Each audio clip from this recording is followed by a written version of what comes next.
we're always on the lookout, for those really powerful ideas Yeah. that can kind of shift our perspective, like how we see things. Yeah. And today, we're diving into one that at first glance might seem a bit specific.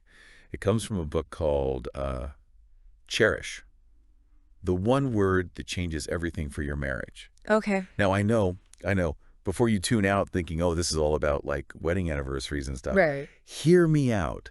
The whole idea of cherishing, of really holding something dear, Yeah. it's got these fascinating ripples that go way beyond just, the romantic stuff. Absolutely. What really struck us was that while the book itself like zeroes in on marriage, Hmm. the ideas underneath it all are really about how we value anybody, how we treat people in our lives, period. Like it's a way of thinking, a mindset. Right. And we thought it would be cool to kind of explore how taking on this cherishing mindset could really change the game. Not just with romantic relationships, but with all sorts of connections and even just like how we approach life overall. Exactly. So our mission for this deep dive is to unpack that very idea. The book breaks down cherishing into 7 main areas, and we're going to use those as our sort of jumping off points today. Okay. We'll explore what it means to cherish your spouse, first, by really holding them dear, and then by actively showcasing their beauty, which is interesting. Yeah. We'll also dig into cherishing others by showing visible honor and how important it is to cherish your unique spouse by truly appreciating their differences. Then we'll get into some really interesting contrasts, like the contrast between love and cherish, explore what the book calls the only one perspective, Right. and finally we'll delve a bit deeper into the power of showcasing, going back to that. Sounds good. So let's start unpacking this first layer. What does it mean to actually hold someone dear? Like, what's that about? Well, the book really emphasizes that cherishing, it's not just a feeling, like love. It goes way beyond that. Right. It's about actively holding someone as super important, valuable. Think about it in terms of actions. Protecting them, making sure they're safe, honoring them, treating them with a lot of tenderness, even indulging them, nurturing them a little bit, you know? Yeah. It's being proactive, intentional. It's a lot more than just saying, I love you. It's funny because they use this great thought experiment in the book. Okay. Imagine you have something like totally irreplaceable, something you really cherish, like say a Tiffany ring that's been passed down in your family, or a really rare Rembrandt painting, Right. or even like a letter signed by George Washington. You wouldn't just like leave these things lying around, right? Oh, no. You'd do whatever you could to protect them, to showcase how valuable they are. Right, of course. That level of care, that's closer to what cherishing is really all about. And it's not just about doing stuff, though, right? It works on 2 levels. Right. There's that inner feeling, that deep affection and respect. That's got to be there. Yeah. But the book really drives home the point that this feeling has to turn into real, visible actions.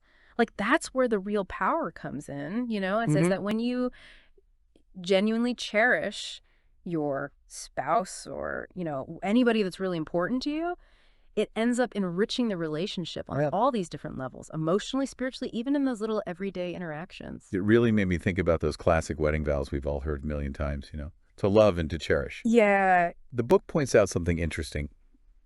We tend to put so much emphasis on the love part, like the commitment, the support, the whole for better, for worse deal. Right. But the cherish part maybe kind of gets lost in the shuffle a bit. What's fascinating is this idea that by really choosing to cherish someone, you can actually raise the whole relationship up a notch, It goes from being something you feel like you have to keep up, an obligation, to something you genuinely delight in. Like, it becomes a true priority, not just a box you've checked off. Right, right. So as you're listening to this, maybe take a second and think, beyond just loving the important people in your life, how much are you cherishing them? Like, are you really holding them dear, both in how you think and what you do? Yeah. Could making that small shift in focus change how you interact with them and even how you feel about those relationships? Definitely. And then building on top of that, holding someone dear, the book brings up this beautiful concept of showcasing their beauty, especially within a marriage. And they use this amazing metaphor, marriage as ballet. Oh, I loved that analogy. It's great. It comes from something George Balanchine, the famous choreographer, once said. Ballet is woman. Mm. Now, the point isn't that men aren't important in ballet, obviously, Right. but in a lot of the classic pieces, especially in a pas de deux, Mm. the male dancer's main job is to really make the female dancer shine, Yeah. to highlight her grace, her strength, her artistry. Yeah. So he's there to support, to lift, to create that space for her to just, like, wow everyone. And Sarah Jessica Parker, in this documentary about the New York City Ballet, she put it perfectly when she said the male dancer allows the ballerina to do things that she just couldn't do by herself, you know? Right. And the book takes that idea and applies it straight to our closest relationships. Like, it says that as partners, our role is often to make the beautiful even more beautiful, you know? It's about seeing those special qualities and then, like, celebrating them. So at its heart, cherishing means actively making those strengths more visible, both for your partner themselves and for the world to see.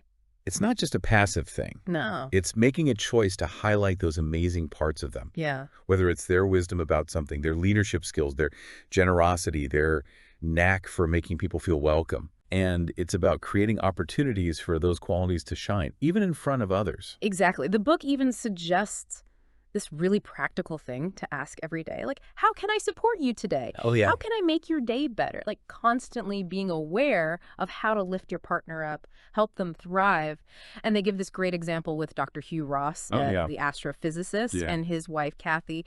So he's incredibly smart, but he interacts with people, you know, a little differently. Okay. And Kathy has really stepped up to help him connect with people, letting his brilliance really have an impact, you know? Their website, reasons.org, it's a perfect example of their combined strengths. That's such a powerful example. One person really stepping up to support and show off the other's unique gifts. Yeah. Even when they approach things differently, you know? Oh, wow. It highlights that cherishing means accepting those little imperfections while totally celebrating the stuff that makes them sparkle. Absolutely. So as you're listening to this, think about those closest to you. Where are their strengths? What do you admire about them? And how can you get better at showcasing those qualities, both in your one-on-one time and when they're around others? And this idea of cherishing, it's not just about spouses, of course. The book uses this really moving story to expand the idea. Yeah. The example of Kanitha Ment Fasang, the young woman who won a beauty pageant in Thailand.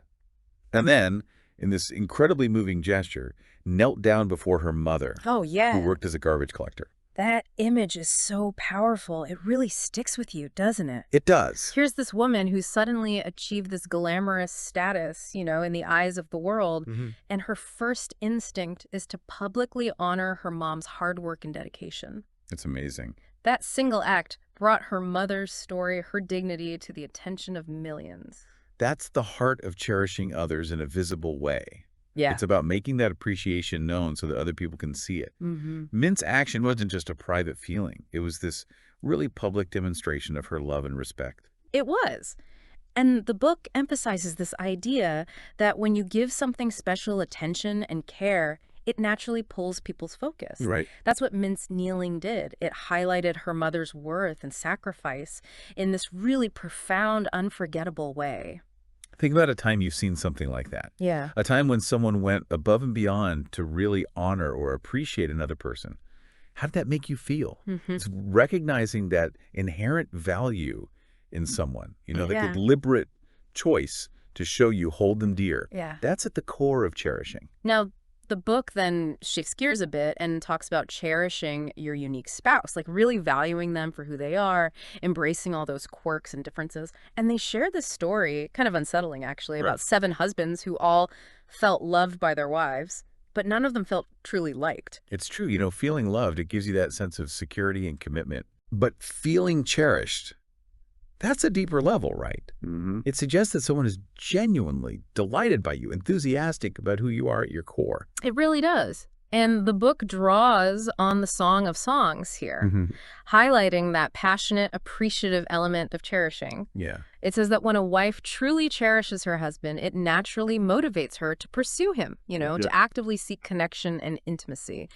And as the book puts it, it really raises the temperature in the marriage. They even reference that image from Song of Songs 3.2, you know, of actively searching for the beloved. Yeah, I remember that. And then it goes on to say that when a wife cherishes her husband, she naturally focuses on and appreciates his positive qualities, which in turn leads to more contentment and satisfaction within the marriage, echoing the admiration described in Song of Songs 5.1 Steep. So it boils down to consciously recognizing and then really appreciating those unique things that make your spouse or, anyone close to you who they are. It's about moving beyond just accepting them to actually finding joy in their individuality. That's it.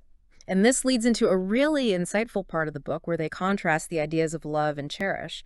They use 1 Corinthians 13, that well-known chapter on love, and put it side by side with the Song of Songs, which they say is a powerful expression of cherishing. This was helpful for me. It really clarified the different flavors of each one. Right. The book says that while love, like how it's described in Corinthians, is about grace and selflessness, focused on giving and patience, cherish has this extra layer of enthusiastic admiration and delight.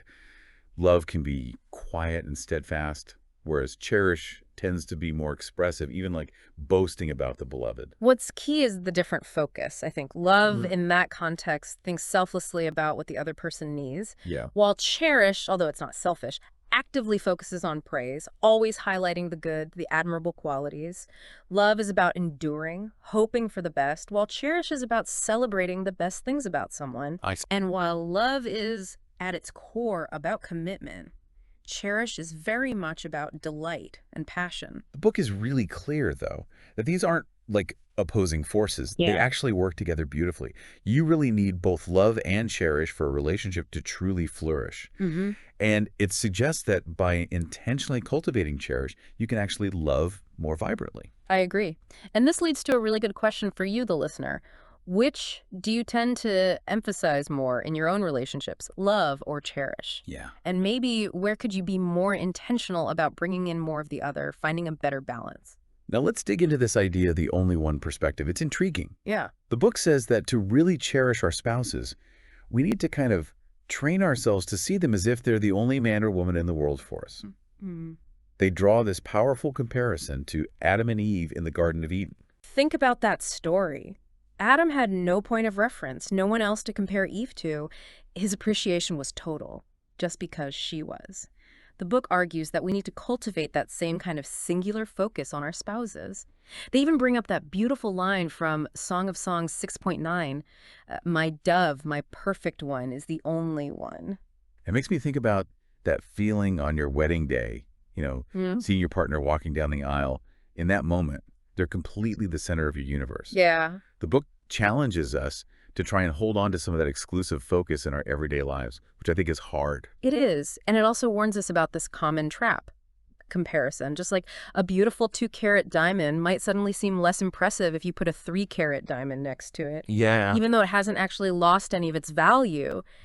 Constantly comparing our spouses to others can really wear down our appreciation for them. Right. The book shares a really powerful prayer from Sacred Marriage. Lord, let my wife define beautiful to me.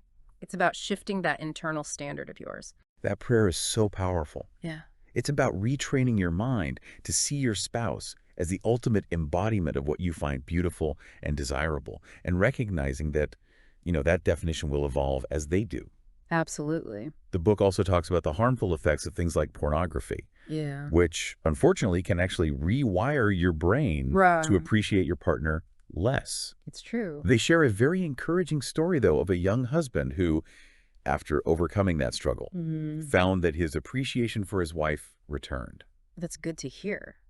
And this only one perspective. It's not just about looks. It's about their personality, their skills, their little quirks, everything that makes them who they are. Yeah. The book argues that even indulging in fantasies about other people can create this subtle but powerful undercurrent of discontent in your relationship, It chips away at things. For women, the book talks about this idea of the commitment of contentment in marriage, choosing to not constantly compare their husbands to other men they meet. It's so easy to do, though. Yes, it is. They share a story about a swimmer whose wife made a passing comment about a muscular actor, and without realizing it, that comment made him change his training in a way that actually hurt his swimming.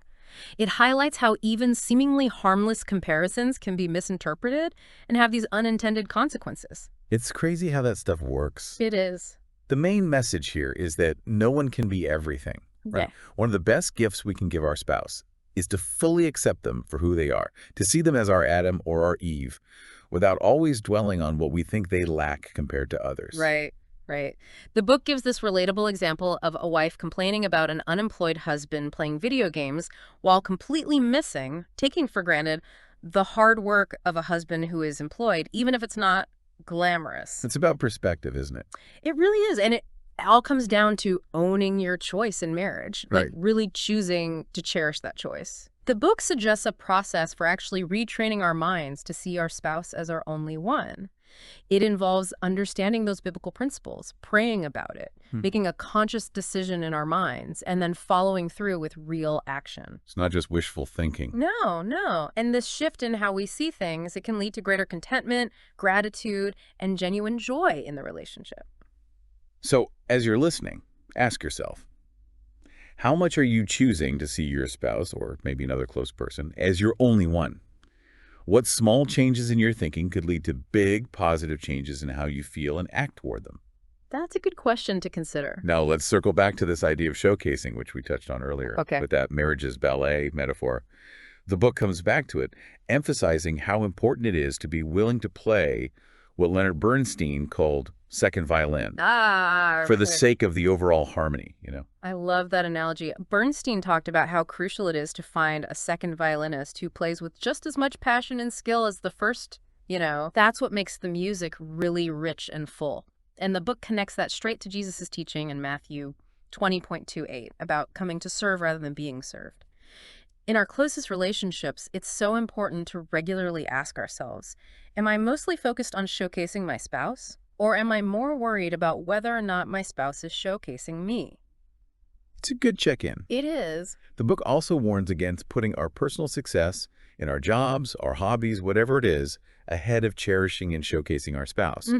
It calls that, essentially, having a love affair with yourself. The more we focus on ourselves, the less capacity we have to really cherish our partner. It uses this funny image of a woman who's just gotten engaged and she's all excited saying, "Don't look at the beautiful diamond, look at my plain knuckle." Oh, yeah. To illustrate how silly it is to focus on ourselves rather than celebrating our spouse. Good point. True showcasing means learning to be happy about your spouse's success and happiness, even if it means we need to step back a little. It's the opposite of selfishness, really. The book contrasts this more worldly, transactional view of love, where we're often thinking, what am I getting out of this? Right. With this idea of cherishing, which is about finding joy in your spouse's joy and well-being. It's a good reminder to catch ourselves if we immediately start thinking about how our spouse isn't showcasing us, and instead, consciously refocus on how we can showcase them. It's easier said than done, I think. Oh, absolutely. Think back to that male ballet dancer. He's stepping out of the spotlight, but his heart is full as he watches his partner get a standing ovation. His joy comes from her being adored. That's beautiful. And the book highlights this counterintuitive truth. The more you cherish your spouse this way, the more deep and lasting joy there'll be in your relationship. Seeing them admired actually makes your admiration stronger. And then there's this really touching story about Dennis and Barbara Rainey. Yeah. They're planning their life after their kids leave home, and they're intentionally setting things up to fully support Barbara's new ministry opportunities. That's wonderful. It's that selfless focus on your spouse's growth and fulfillment that really embodies cherishing through showcasing. It does. And then the book leaves us with these really important questions. Okay. How can we better cherish our spouses so they can truly bloom and become the people they were meant to be? What specific things do we need to do, both in our private interactions and in how we talk about them to others? And how can we tailor our showcasing to our unique spouse? Yeah.